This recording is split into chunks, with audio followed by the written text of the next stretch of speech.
3-1, big result for Bayer Leverkusen. Absolutely, their first 3 points of the season, and Eintracht Frankfurt with their first loss of the season after a winning start so far.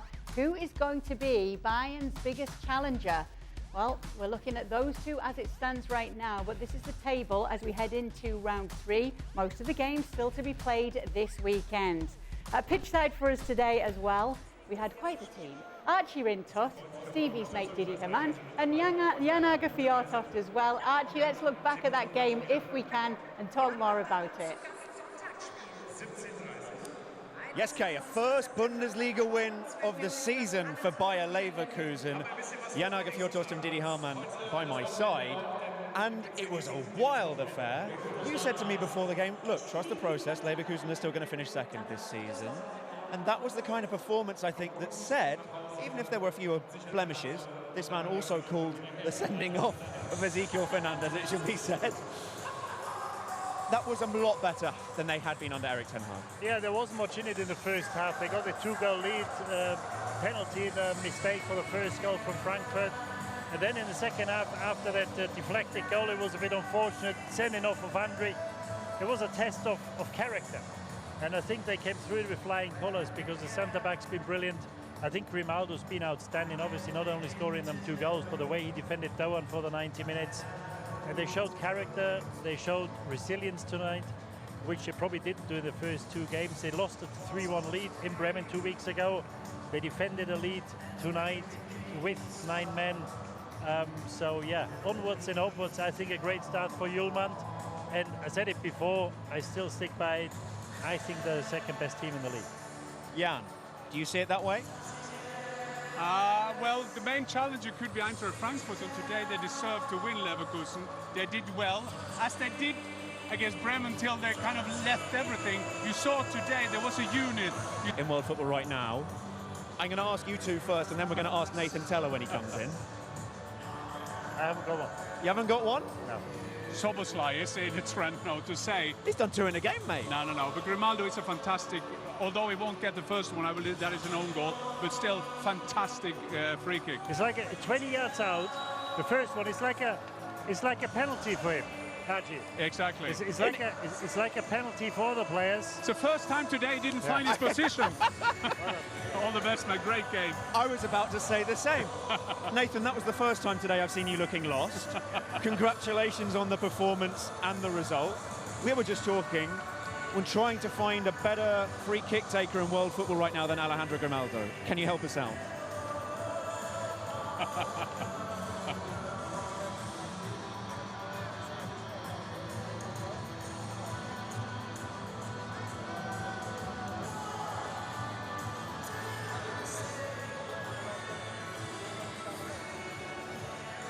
So it's great.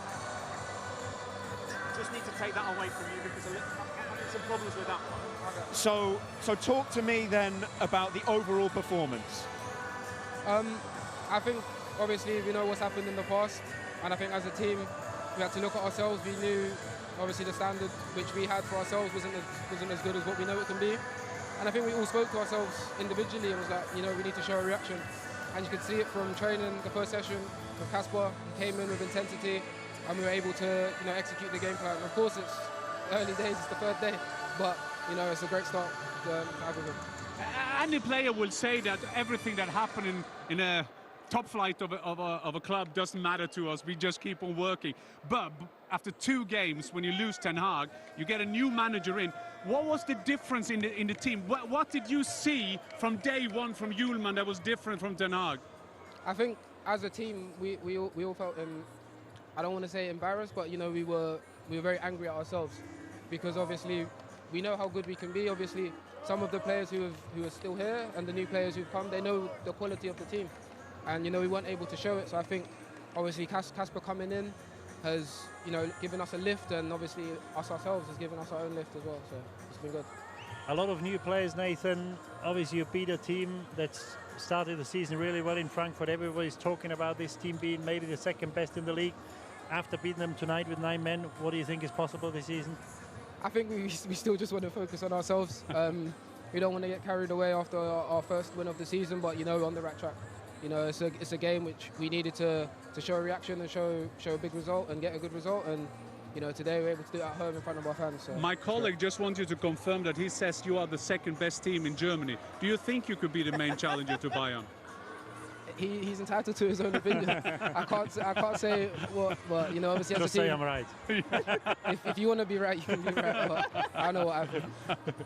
Diplomacy's Nathan Teller there. Your own personal situation tonight, particularly in the first half when you had all your players on the pitch, it seemed like everything was flowing for you on a personal level. I know that it must have been difficult for you missing out on the latest international break with Nigeria. The amount of players coming in your position as well, of course you always have to prove yourself in football, but is there an extra point for you to prove right now? I think regardless of anything, you know, competition is always going to be high. You know, we're in a very amazing team and we've got amazing players, and it wouldn't be normal for one player to just be a guaranteed starter. So players coming in, giving everyone competition is giving us all a lift. I wouldn't say anyone is a guaranteed starter, but it raises our level in training, and you can see every day that, you know, we want to improve and want to be the first 11 on the team sheet. But even if we're on the bench, you know, we can come on and make the difference. Nathan, thank you very much for your time. Thank you very much, Archie. Second best team in Germany. All the best, mate. Well played. Well played. Nathan, thank you. You're free to go. What did you make of what Mr. Teller said I there? make of football players. We've been in a dressing room. We know how it's like. Of course, he can start saying that Ten Hag did this and he didn't do that. But you saw today there was a team who looks forward to play football. Kasper Hjulmand just told them, I mean, 3 at the back, not 4 at the back. But the whole thing was to see that they enjoyed playing the football. Yeah, and speaking to managers, Sioane was here. It didn't last long. And before Alonso come, I think it's always been a problem. Leverkusen always had a lot of foreign players, probably even more so now because they lost in Tai and Wirtz. They lost 2 German players in Radetzky, a German-speaking player. There's always been talk of being different camps within the team. And I think this is a challenge you've got here. If you manage to get everybody pull into one direction, I think anything is possible. Obviously, after 2 games, if you're 5 points behind Bayern Munich, it's a big ask to make that up. But they've got a lot of time to make up the ground. I think this is a team, once they click, I think glimpses been shown tonight. I think when they click, I think anything is possible for them. I think anything's possible, Didi, so long as they can keep 11 people on the pitch. It will because help. Robert Andrich, it should be said, Kay, has a tattoo on his right calf of him mistiming a slide tackle. And how did he get sent off tonight? Doing just that. But going back to you, because I believe there's somebody who wants to say hi to Didi as well. Well, yes, there absolutely is. Stevie Nicol told me today that the best decision Didi Hamann ever made was not to become Stevie Nichol's assistant manager. Is that right? Oh, 100%. 100%. That's right, yeah. Oh, where was that? Oh, my goodness. Yeah, in America. I think it was a Boston at the time. Yeah. That'd be 2000. Yeah, wow. I'm going to say 2009, Didi. Why'd you turn him down, Didi? Well, he didn't Yeah. actually. What happened was he was doing his badges. I heard a few stories from the Liverpool lads in the past. And I thought it's better to stay away from Nico. Yeah. To Anyway, be the second one to Steven Nicol, that was too tough. regardless of the reason, it was a very sensible decision, Didi. No, I was tempted. I was half tempted, Nico, I've got to say. But, you know, in life, sometimes you only get a chance. Maybe hindsight, maybe I should have taken it. Who knows? But anyway, thanks for your trust and for your faith in me anyhow. Lovely stuff, lovely stuff. Thank you so much, guys. We hope to get more from you guys pitchside a little later on, see if any interviews are coming up with the boys. Make sure to be with us this weekend for a lot more Bundesliga action. Heidenheim against Dortmund early on Saturday. Let's get to the Premier League then, because Alexander Isak will be in Liverpool's squad for the first time since his record transfer from Newcastle when Liverpool face Burnley this weekend. However, Arne has been asked whether the striker would start on Sunday, and this is what he had to say. Don't expect him to be every single game 90 minutes on the pitch. That's definitely not going to happen in the upcoming weeks. He missed a proper preseason. I think he missed 3 or 4 months of team sessions. And so now we have to build him up gradually with us playing so many games, hardly any training time. So that's going to be a challenge. But we've signed him not only for the upcoming 2 weeks. We've signed him for I think for 6 years. So yeah, this is what we have to keep in mind. Arne Slot managing the minutes there as we welcome in Frank Leboeuf. Is he taking the right approach here, though, Stevie? Let me begin with you.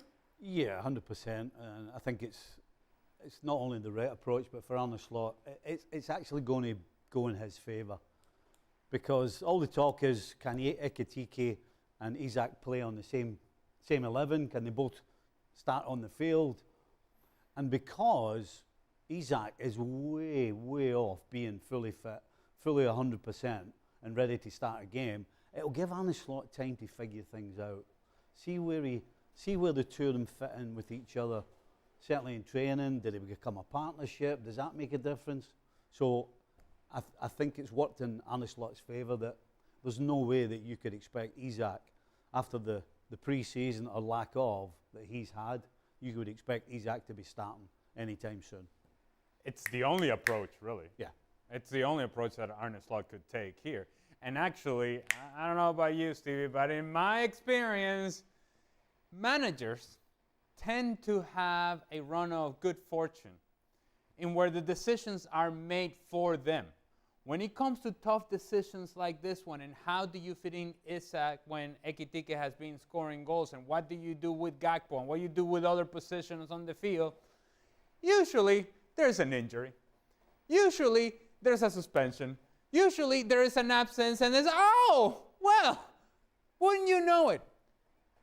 He is taking the right approach, but it's also the right approach that is buying him time and allowed to see what the full picture of the team is. And once that happens, then he'll make the tough decisions. But why make a decision when you don't have to? Yeah, absolutely. How do you see them fitting together, Frank? How do you see Arne Slot putting those pieces together with your Isak and Ekitike?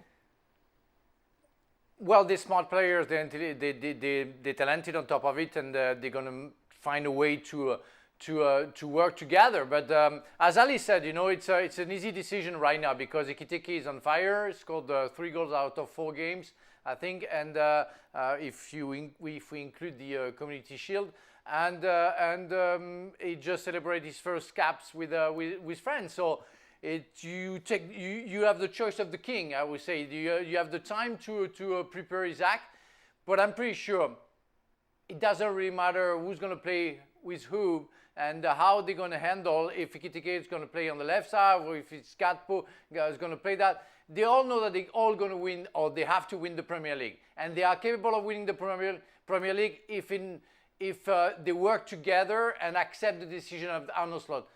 Arne Slot said he's not ready to play 90 minutes, talking about Isak, but it's all the 90 minutes of all the games of all the season.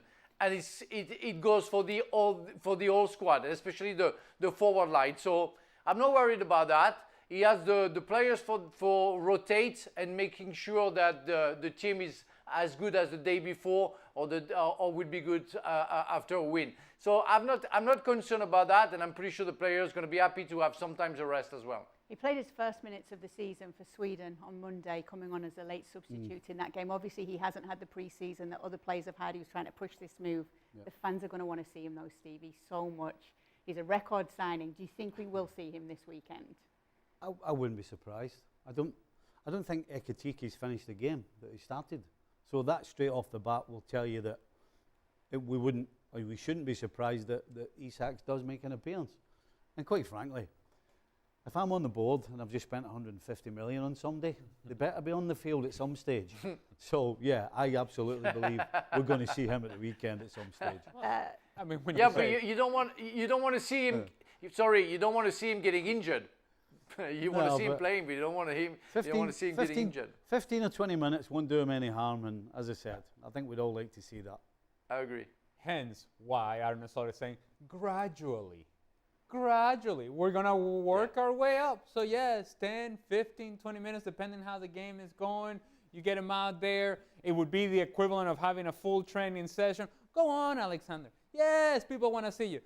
But what about if Alexander Isak comes in and he's hot? What about he's playing at a high level? What if he's scoring goals? That elevates Liverpool, but then that also complicates decisions in the future for Arne Slot. So gradually, How gradual that will be, it depends on how well Isak is playing. There is only one thing that can stop this from working with these two. If one of their egos gets in the way. Otherwise, this is going to work. Because, boys have said it, they've got talent, and they both look as though they absolutely are coming here to make Liverpool better. Not just themselves, but the team. Meanwhile, Pep Guardiola has been saying our Scandinavian striker is better than yours, Liverpool, talking about Haaland weighing in on Alexander Isak coming in at Liverpool. Here's what he had to say. He said, Erling is a bit above. Isak is an exceptional player. You ask what Erling is as a striker, he's the top. But Isak must be a top player for what they paid, obviously. All right, isn't it? Well, it's all right. I don't think he's trying to be smug or anything like that. I think he's trying to be honest, but it's kind of come across the wrong way. I don't think Pep's that way inclined.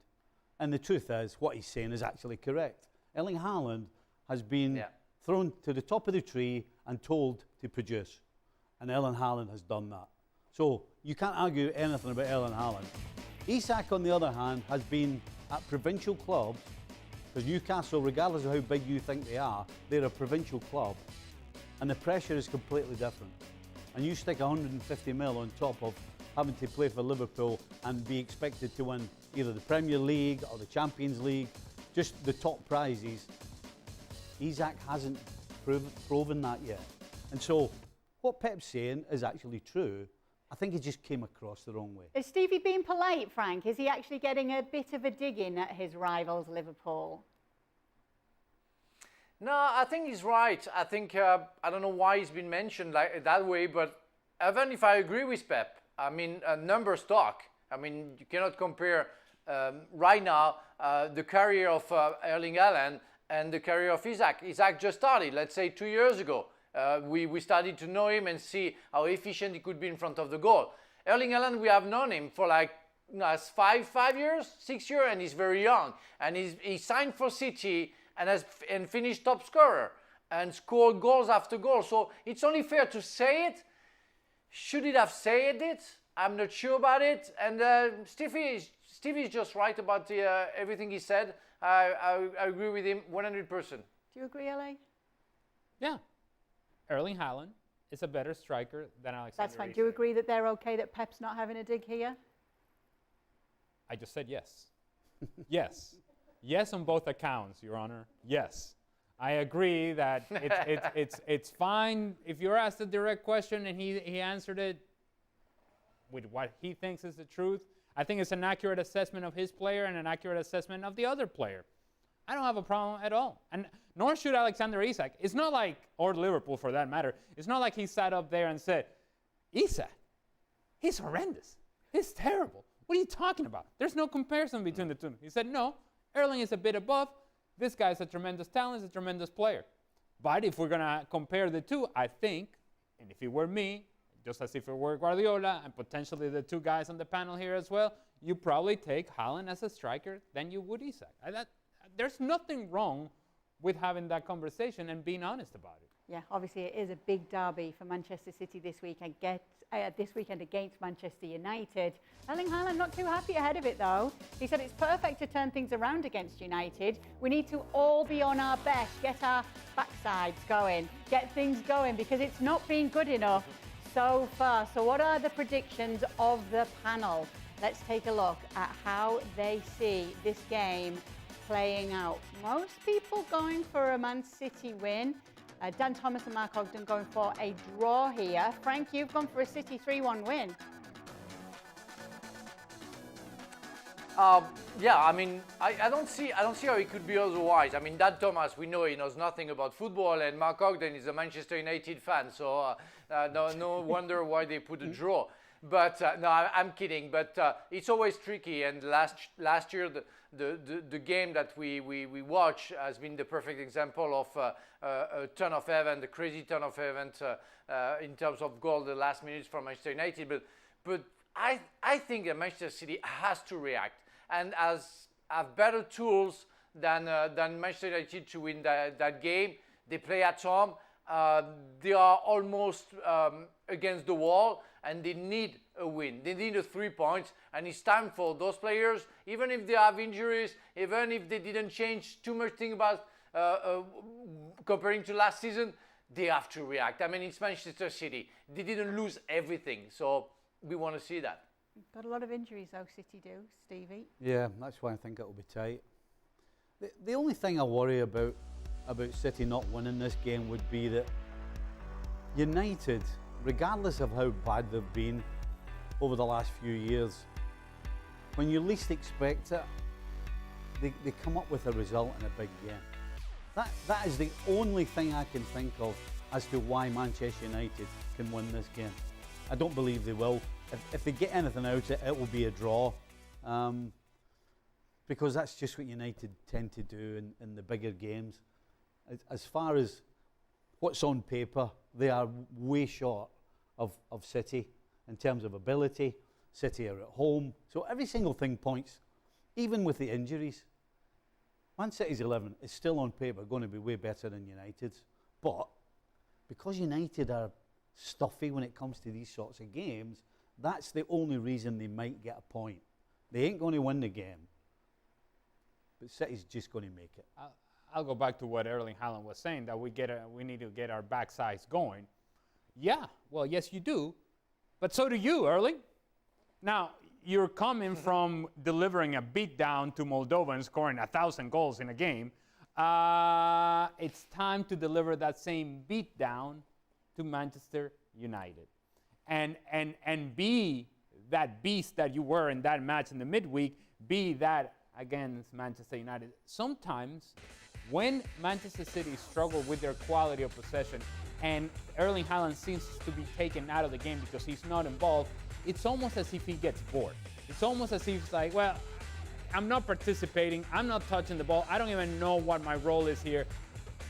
If he's going to call out his team that we need to get our backsides going, he too has to get his backside going. And just because you're not getting as much involvement as you would want, and I'd be the first one to say, and I've said it many times, that I don't think Manchester City fully used all the skill set of Erling Haaland, he needs to hold himself accountable as well. And again, you're carrying the momentum of what was a successful window for you with your national team.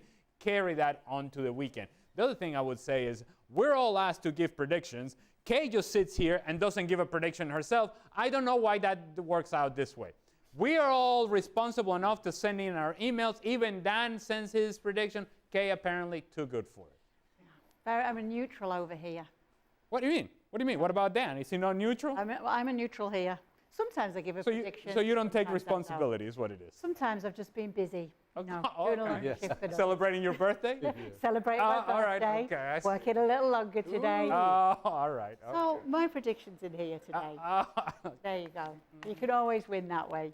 Yes, that's the Manchester Derby coming up on Sunday. We will, of course, be looking back on it on Sunday. But however, Frank, I did want to ask you, because we've been talking about City a lot this week, if they are to lose this game, and that makes it 3 losses already in the Premier League this season, can they still go on and win the title? If they lose, no. Already, I mean, nobody saw City capable of winning the title this season. Again, we pointed the fact that they got some new players, talented players, but they didn't change the shape of the team and the way of playing. And Pep Guardiola showed us that he wants to carry on playing like he used to do, and not being effective in recruitment defensively. He's not strong enough defensively like last season, so he's going to struggle. So I put them in the top 4, but I think it's a real mistake because, you know, it's they're not changing the way they used to play. And if they lose on Sunday, it's already over, because for me it was already over before the season started. Comparing to Liverpool and Arsenal, they're not armed the way the 2 others are. So it's already done for me. City is not capable this season to win the title, and of course, if they keep on losing at the beginning of points at the beginning of the season, it's going to be tricky. Amorim said, on the Manchester United side of things, that Bayern Dia is going to play. Is this going to be a persistent problem, this goalkeeping position, throughout the season here for United? 100%. I don't see how it's not. They do not have a goalkeeper right now that anybody at Manchester United can turn around and say, we know exactly what we're getting from this guy today, and we're not worried. We're in good, safe hands. I don't think so. Tom Heaton, well, he's there in case the other two come down with chicken pox or something.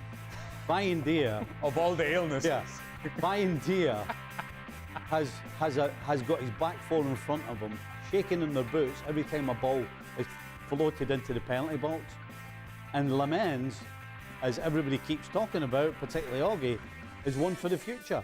So regardless of who he goes with, if you're playing tomorrow for Manchester United in the back four, you are looking over your shoulder big time, at all times. And that's a back four that has their own issues. Yeah. Without whatever is going on behind them, that back four has their own concerns. So imagine the combination of the two. That guy has very little confidence behind us. We have very little confidence in him. He has very little confidence in us. It all adds up to trouble for Manchester United. And yet, I think if you're Manchester United and you want to hang on to something in this matchup against Manchester City, is that they too have issues. Manchester City also has issues. Now, do you have enough in the attack to threaten? And are you going to miss the speed of Garnacho? Are you going to miss the speed of Rashford? That used to create a whole lot of problems for Manchester City in counter-attack opportunities, and you don't seem to have that available to you. And so I think if you're Manchester United, you have to somehow believe that you're going to be able to be solid in the back line, and then Bayern there is going to come up with save.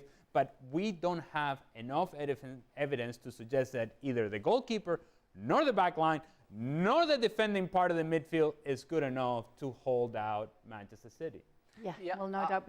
If I may, Kay, I played as a centre-back, and when you have a goalkeeper that you feel that can save you a lot, like Peter Schmeichel, like Fabian Barthez, for example, who have been former Manchester United goalkeepers, you feel stronger.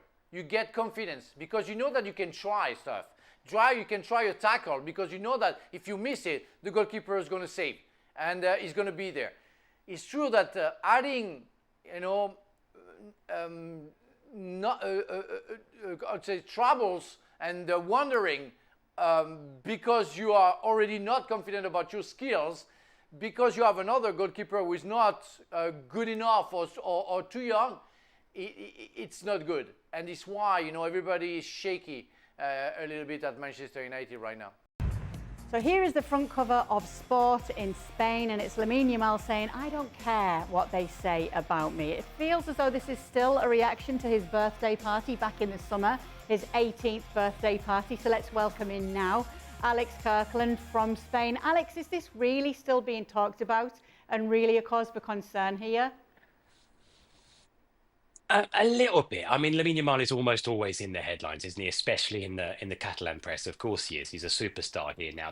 I wouldn't say the birthday party itself is an ongoing topic of conversation. And this was quite a long interview that Lamine Yamal gave to a podcast hosted by a prominent former kind of radio host here in Spain. Talked about all sorts of things, actually. Really quite interesting reading the transcripts, talking about a lot about his kind of personal life, his family life. I was going to say his youth, but of course he is still young. But his sort of childhood, what it was like growing up, where he grew up in a pretty tough neighborhood in Mataró on the coast just outside Barcelona. Talked about his early days in Barcelona, how he found it sort of difficult at times settling in to La Masia and going to school and things like that, and how he really put all his eggs in the football basket. There was a bit of discussion as well of all sorts of stuff going up to the present day. But yeah, I wouldn't necessarily say the birthday party itself is sort of still a live issue here now. So he says he doesn't care what they say about him. Is that fine for him to say, or should he be more careful of what's going on in his private life right now? Well, that's assuming that we pass judgment on what is it that he is doing with his private life. But in all honesty, my message to Lamine Yamal would be, this is how it's going to be for the next 15 years. At least.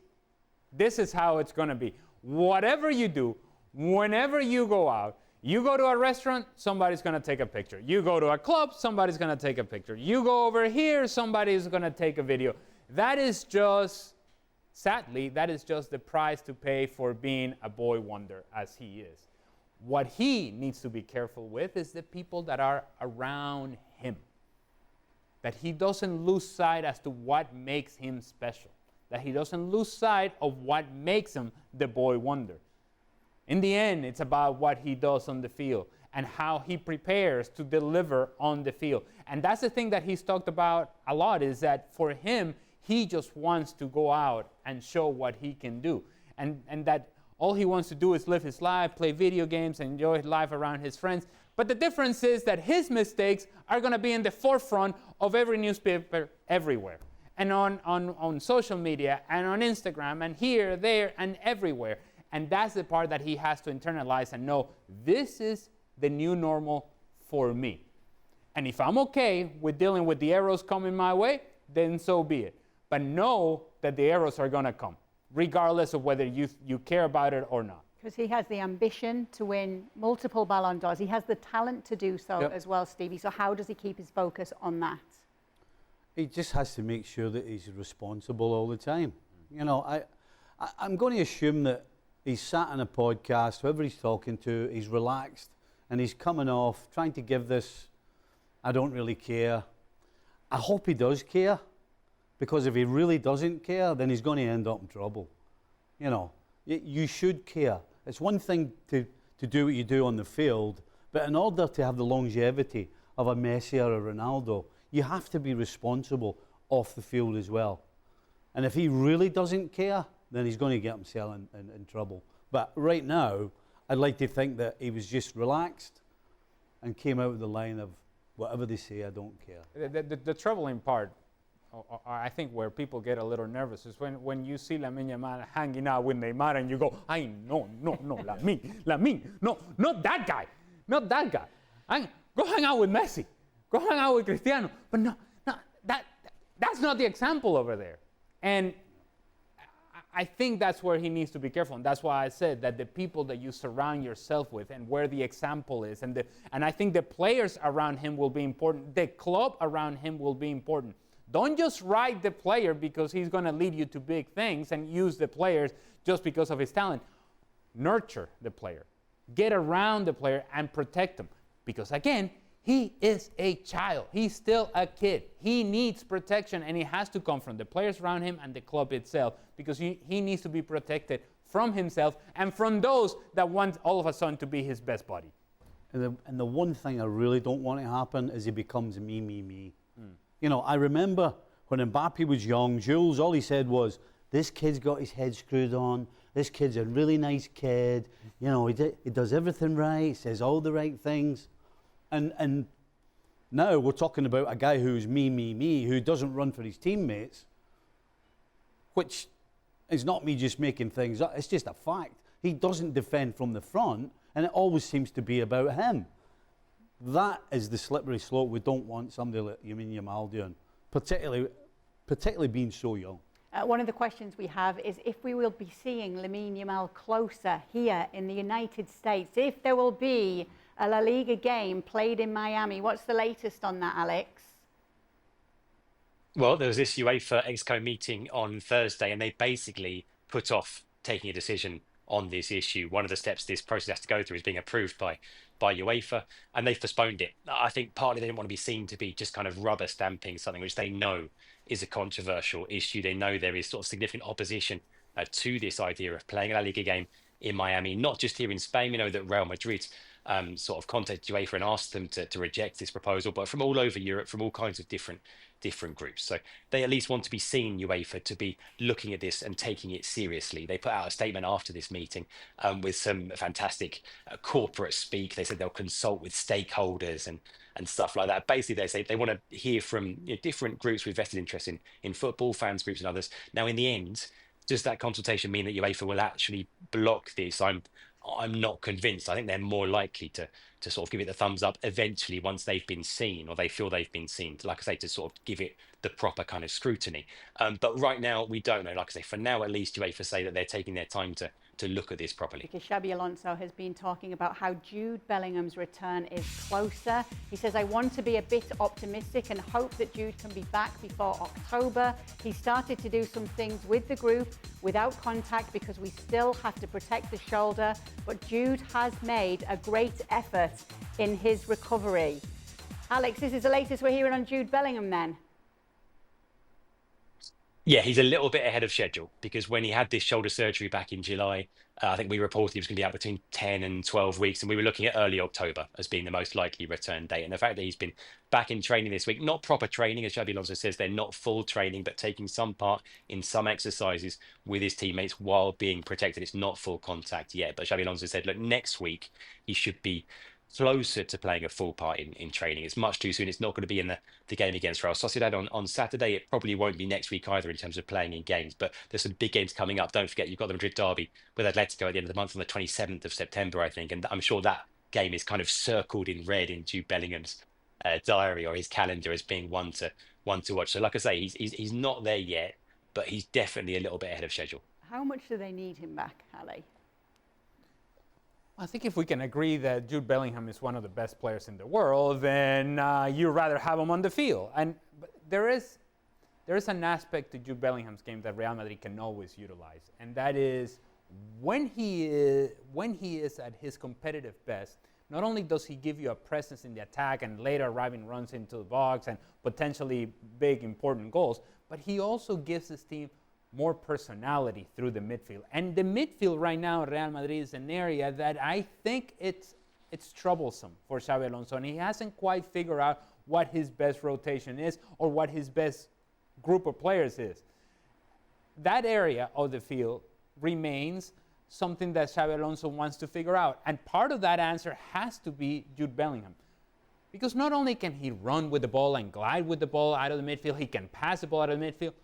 Just as important, he can defend in the midfield. He will give you a sliding challenge here and there. He will win a 50-50 balls. He is a presence in the air and will win a header as well. So Real Madrid needs all of those things. And I think Xabi Alonso can use all of those things. So, of course, the presence of Jude Bellingham makes this team substantially better.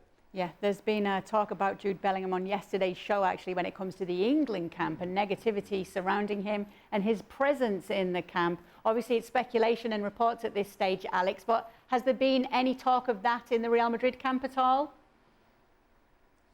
Not really, no. His image here, his reputation here is still pretty spotless after the impact he's had in his first 2 seasons here at Real Madrid. And some of that, as you say, speculation about how he's viewed within the England team, that hasn't translated here, certainly. I think the big question right now, as Ali alludes to there, is exactly where he's going to fit back into the Real Madrid team. And there are 2 clear options as far as that's concerned. It's either in the midfield 3 or the front 3. If it's the midfield 3, I'm not convinced, because that means that one of Tchouaméni or Valverde or Arda have to drop out. I don't think Xabi Alonso really wants to drop any of those 3 out of the team. If it's the front 3, he's probably coming in the role that Franco Mastantuono has been playing most recently on the right-hand side, which isn't Jude Bellingham's natural position either, and maybe involves a bit of a reshape in terms of the shape of the team. So there's not an ideal and obvious solution there either. But like I say, that's the one issue is where he fits back in. But does he come back into this team? Yeah, of course he does. Isn't it incredible how one player playing for 2 different teams can have such a completely polar opposite effect, if we're to believe all the things that we read when he's with England? You know, we're talking about, do Real Madrid need him on the field? Well, it seems to me at Real Madrid, if you're standing on the field and you do this and he's standing there, your mentality is, we're all right today. Whereas the England lot, it seems like they do that and it's, when's he going to start complaining? Which affects the team. It affects people on the ball who are not quite as confident in themselves, who are scared to make a mistake, because somebody is going to get in their ear during the game. I mean, how incredible is that? How can a guy be so important for 2 completely different reasons? Amazing. Yes, it absolutely is. Alex, thank you so much for being with us. We know you've got a busy weekend ahead covering La Liga for us, and you can catch La Liga here on ESPN Plus all weekend. Real Sociedad will be taking on Real Madrid Saturday, 10:15 Eastern on Plus and Deportes, and then Sunday brings us Barca against Valencia at 3 p.m. It was Bayer Leverkusen taking on Frankfurt. Bayer Leverkusen putting their first 3 points on the board under their new coach, Kasper Hjulmand. Here's some more reaction from our boys pitchside after the game. Kasper, an eventful but winning start to life at Leverkusen for you. How would you sum up the game? Yeah, crazy game. It's there was so much on the training bench to take care of, decisions to be made, and so what a crazy game. But I think we showed a lot of character after the start this team have had, and I think it was incredible to see the character the team had, going down 10 men and 9 men and still not conceding a lot of chances, and so I think we showed character. We have a lot of things to improve, but a very important win, and it gives a good moral and good energy to continue. Yeah. I'm just thinking, you say it's a crazy game, but it's crazy days. I mean, this club will fire a coach after 2.5 minutes, and then you have to go into a dressing room and say, no, this is just football, it's just a normal thing that happens. It's not normal. So what's the first thing you do? What is the first thing you do to unite the team as we saw today on the pitch? I just tried to find the DNA and the identity of the club and the playing style. It's a club that has a very clear style of play, which I really like, and I feel connected to that playing style. So we have to find the identity, set up a clear structure, not too difficult, something they know, but also just a little bit some ideas, and just take the phases. It's very clever players. They understand very quickly. So the 3 phases in the defensive, the 3 phases offensively, and then let's go. And then we'll take it from there. And the third part was, okay, we have to create a team spirit. So the energy and the way we look at each other, the way we have leadership in the team, the way we work for each other. That's the second part. To create a football team is not only football phases, it's also energy and leadership. And so for me, I'm just a help. I'm not deciding everything, so I'm trying to help the players to grow, and so I think they responded very well, and I think there's a good connection already. Just quickly, you say the way you look at each other. What do you mean by that? Yeah, I actually mean that, because sometimes when you are facing, and in every football matches there's difficult times, and then instead of doing this and not look at each other, we have to look at each other and be upfront and be honest and show who we are. And so I think it's very, very important to look at each other. I think it's very important to be together. So that's what I say. When things goes wrong, I'd stopped a couple of times in the training sessions where, hey, get your heads up, look at each other, talk to each other, communicate. So that's what I mean. Ale always says that. Get your head up. Get your head up. Oh, stop looking at me. No, we have to look at each other. Oh, yeah, I don't want you looking at me. Look at me, Stephen. Oh, this is me. Oh, no, you as well. Stick around because extra time is coming up. This is the end of ESPN FC. Look out. Don't want him to looking Stevie's at me. going to be Welcome into the latest edition of Extra Time. Joined by a man who always looks you in the eye when he talks to you, Frank Leboeuf. There he is. You missed the joke. Yes. Yes, there we go. Look at me. Okay, let's get started with the first question. Stevie, did you share the cake with Dan? That would be my birthday cake, I think. No, I didn't. I'm very like a true gentleman. I carried it to your desk for you, and you took it home. Did. It did cross my mind to think about it, didn't it? After you had put major damage. I did. Major damage. There's been mixed reactions to, so some calling you a gent for serving us all, and some calling you not so much a gent for serving yourself first. Well, that's not true. I gave you a piece first. No, I don't think you did, you know. I did. I gave a tiny piece. Oh, did you? I was very tiny. Well, very there you tiny. go, everyone. It was a true gent, was the and he teeniest carried of it back to my tiny. desk. I did give And he myself- ate half of it from me as I well. did give myself the biggest bit. That's fine. You did serve yourself a break. Guilty. Which club teammate do you wish had played for your national team? And which international teammate do you wish had played for your club? Wow. And which international teammate do you wish had played for your club? Oh my God. I'll go with Barnes. Yeah, you start then, John Barnes. Sorry. No. Sorry, Frank, on you go. I didn't No, realise. he's Oh, not. think. Yeah, the way. Oh, we'll go with John Barnes. I wish he'd been Scottish. That'd have been fantastic. And then, Ali McCoy style, Mo Johnston, just goal scorers, pure goal scorers. That's my That's nice. 3. I went for 3 actually. Anyone stand out, LA? Juan Arango. Juan Arango, 1,000 times Juan Arango. I cannot begin to tell you how many times I got fouled and then Juan Arango scored a goal. And how many times Venezuela did that. And to have that, and that's just an international match. Imagine what it would be seeing it every single weekend. Not only that, the man can put the ball wherever he wants to, from a free kick or from a moving ball.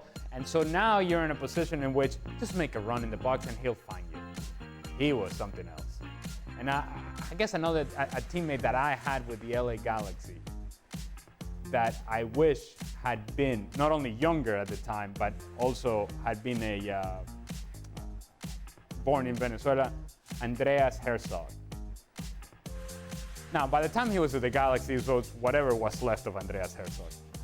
But a beautiful left foot, big man, strong midfielder, and you knew that this guy also could deliver a ball. Hong Myung-bo as well, who was the Golden Ball winner in the 2002 World Cup for South Korea, was my teammate with the LA Galaxy, and he was just a very elegant center back. We could have used him in Venezuela. There's a few that we could have used in Venezuela. Oh. Yeah, it's a long list. Yeah. There's a little more Venezuelan talk, so prepare yourself. Frank, to you?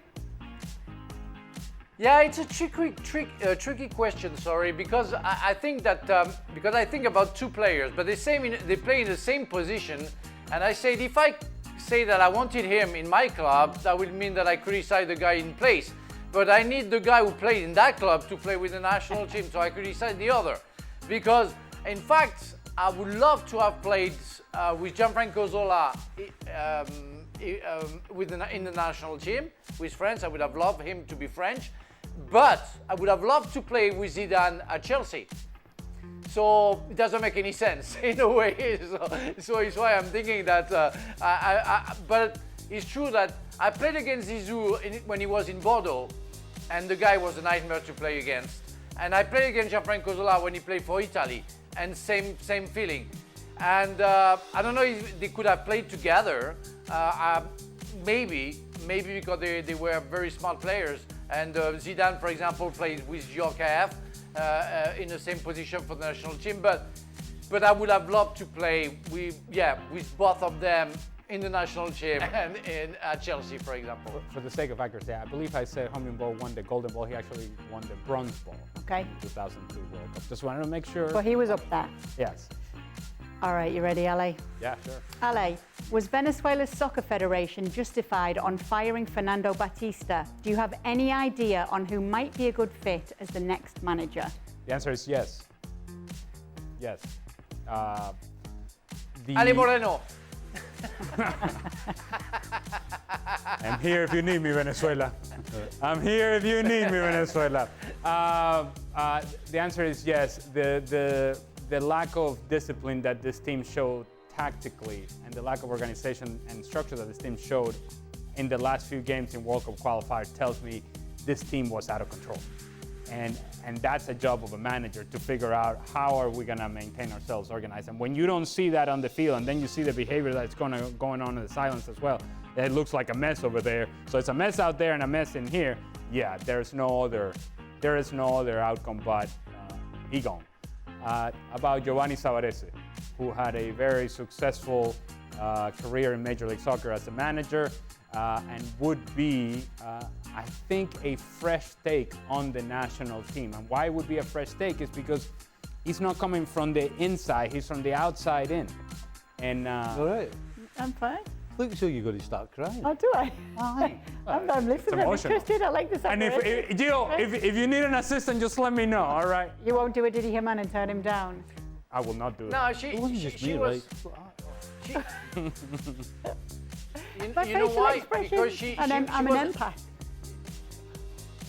So she was about crying because, in fact, she imagined Ali taking the job and not working with us anymore. That's why. Well, I know, it would be a sad moment for everybody. But that's all right, Frank. I'll make sure to get myself fired rather quickly. Guardiola said that he won't make Donnarumma do something uncomfortable like playing out from the back. How will that change Guardiola's style? Well, it will, because remember when he hired what was the name of the Brazilian goalkeeper? Sorry, I have a blank. Ederson. Yeah, thank you. When Ederson came, he changed everything because everybody wanted to press high Manchester City, and he hired Ederson to make sure that he could find the strikers and jump like two, 3 lines, 2 lines. So since then, that was a trademark of Guardiola. Now we know that Donnarumma is not very good, let's say uncomfortable, as he's been written with the ball in his feet. So of course he's going to change many things. Players, they're not going to take the risk of giving him the ball if after 1 or 2 times they concede goal. So they will have to change something, not playing from the back, that's for sure. Okay, what surprised you most so far this Premier League season, Stevie?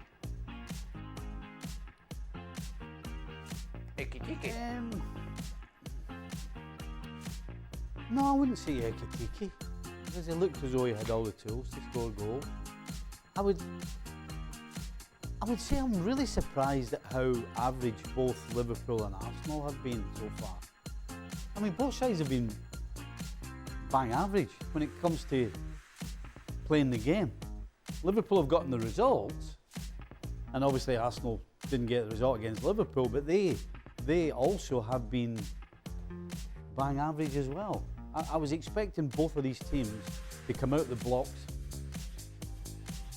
with a show of intent as to what the season's going to be, and it hasn't materialised. But obviously Liverpool's happy, they've got 9 points out of 9. Arsenal not quite as happy, but still up there. Okay.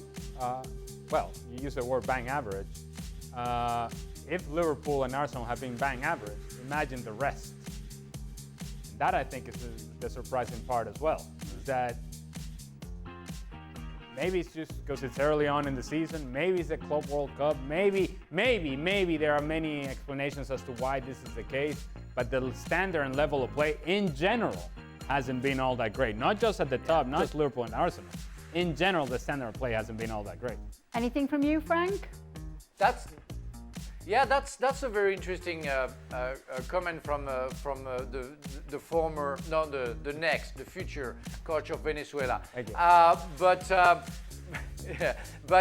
Really, last season we all mentioned that we were disappointed by the Premier League, and we thought that it was an accident. But so far, you know, it's only confirming that that's not as good as it used to be. And every players, every teams, every coaches, every board, they have to react, because we don't want to make a statement that the Premier League is not as good as it was. So react, people, react, because so far it's not perfect, far from there. So that being said then, who's to blame for that? Has to be the coaches, hasn't it? Because, you know, you've got a couple of teams in Spain, a couple in Italy, but you know, because of the money, you'd have to say that the majority of the best players are in the Premier League. So is it the players or is it the coaches? Well, it's maybe the people, they put crazy money on players who maybe don't worth it. You know, maybe it's a wrong bet. Yeah, I mean, I don't have an answer. I'm just trying to figure out what it would neither. be. Yeah. With Barcelona playing in a 6,000-seat stadium at the weekend, LA, did the guys prefer playing in a packed small capacity stadium or a packed big stadium? Serious? What's Is that really what it says? It's a packed big stadium. I mean, I don't know why. I imagine that. Yeah, I thought it would be like an empty big stadium. I thought it. That's what I was waiting on as well. Because otherwise the question doesn't make a whole lot of sense. Because everybody wants to play in front of the biggest crowd when it's packed. Aye. Let's make it empty then. Yeah. Well, Well, again, it's a simple answer, isn't it? It's a little packed small A little bit smaller in there. Guys like playing in a packed stadium. They don't care how big it is. They just want it to be packed. Right. Correct. Well, see, if you go Exactly. back to the early days of Major League Soccer, where you used to play in cavernous football stadium, NFL, and you may have 20,000 people in there, but in a stadium that holds 80,000, it looks as if it's friends and families only. And it was difficult to create an atmosphere. We used to play our home games with the Galaxy way back in the day in the Rose Bowl, when the Rose Bowl used to hold nearly 100,000 people. And so we would get 30, 40, and still, it's a drop in the bucket. So it's obviously you'd rather play in a smaller capacity stadium as long as it's packed. Packed is the answer to all of it. What I would say about Barcelona is it's embarrassing they're having to do this. That in itself is embarrassing. Camp Nou still not ready. No, and the fact that they've gone this long and have been saying, oh, we're making great progress. Oh, we're making great progress. Oh, we're gonna make this work. It's gonna be okay. It's gonna be okay. And it's not okay. Now they're having to do this. I'll give you an example of a small stadium with incredible atmosphere. I played for Scotland under-21 against Italy under-21 in Italy, in a small, I don't know exactly, but it was maybe anywhere between 6,000 and 10,000 size. Whereabouts? I can't, Okay. I'll need to look it up.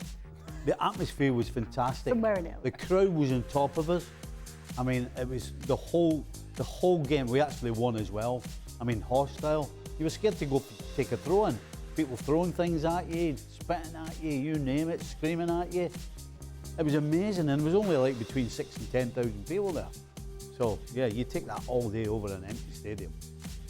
Let's say the question was right. Is there never any nerves for you guys when a stadium would be absolute full capacity, huge? Do you look up and think?